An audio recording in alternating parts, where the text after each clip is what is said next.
All right, in three, two, one.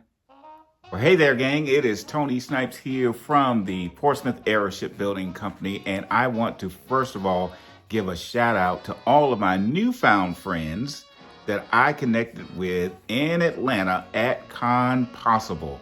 Myself and the missus had a wonderful time hanging out with you guys and gals over the weekend, and I just wanted to start everything out from the starting gate with just wishing you all a hearty hello, and just want to thank you for all of the camaraderie and the connecting with you.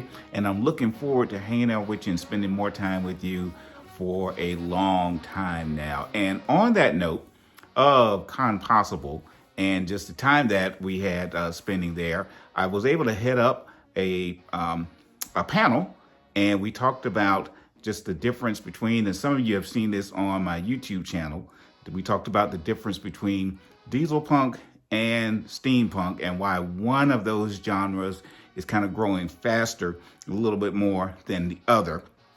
Not going to go into the whole panel content just yet, because I want to give some little snippets and a little bit of information from it. But one thing I want to start off with, just kind of sharing from that panel that I want to share with all of you here, is at least my personal definition of Dieselpunk, because it allows me just to keep it very, very simple, even to the point where an 8-year-old can understand it. And so my personal definition of Dieselpunk is that Dieselpunk is a method of creativity that combines the historic style of the mid-1910s through the mid-1950s with elements of sci-fi, fantasy, and even horror. So some of you may feel that that is a definition that's too simplistic. Some of you may feel that it fits just right. But again, that's at least my personal definition of the genre that we love, that is Dieselpunk, just to kind of keep it so simple where you can explain it to someone that may not even be familiar, but at least they can have a better chance of getting it. Now, one thing that we talked about in that panel, and again, just want to share just a little bit, not too much, but just a little bit from that panel, is one key difference that we saw between Steampunk and Dieselpunk is that Steampunk, not only does it take place, obviously, during the Victorian era, but it is and has a tendency to be that much more whimsical, that much more lighthearted, kind of focusing on invention, and again, using that term whimsical, compared to Dieselpunk, because the backdrop of that genre is basically, they call it the interwars, basically World War I and World War II. And so, of course, everyone that's living in that period of time is in survival mode. It's basically good versus evil, and trying to survive and just counter evil. And so, again, those two genres and those two different periods of time have two totally different focuses. And at the same time, they are both retro-futuristic. So that's why it's not really one versus the other, but that's why you can be fans of both.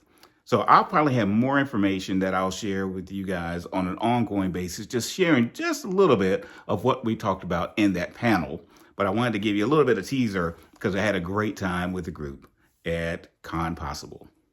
And the last thing I want to share with you, since it is quitting time, it's quitting time and everybody is knocking off and punching that clock and getting ready for the weekend, I do have a giveaway for those of you that are currently on my email list. If you're not already, don't worry about it, no problem. All you have to do is just click one of the links that's around this video here. It will take you directly to my website. When you go to the website, you'll see a prompt that will come up, which will give you an opportunity to enter your email address. I don't bombard anybody on that email address, just give you a chance to stay connected. But everyone that's on that email address will be in the running for the most popular print that I had this past weekend at CONpossible, which is Molly and Miss Zelda. I'm going to send you a framed copy of this, probably 2 winners, and we'll announce the winner on Monday. But you have to be on that subscriber list in order to enter. So click that link. It'll take you to the website. Join up on that, and you will be in the running. That's all I have for you guys right now. And any questions that you have about anything, any comments that you have about anything, please post it right there in the comments, and I will be looking forward to seeing you again soon.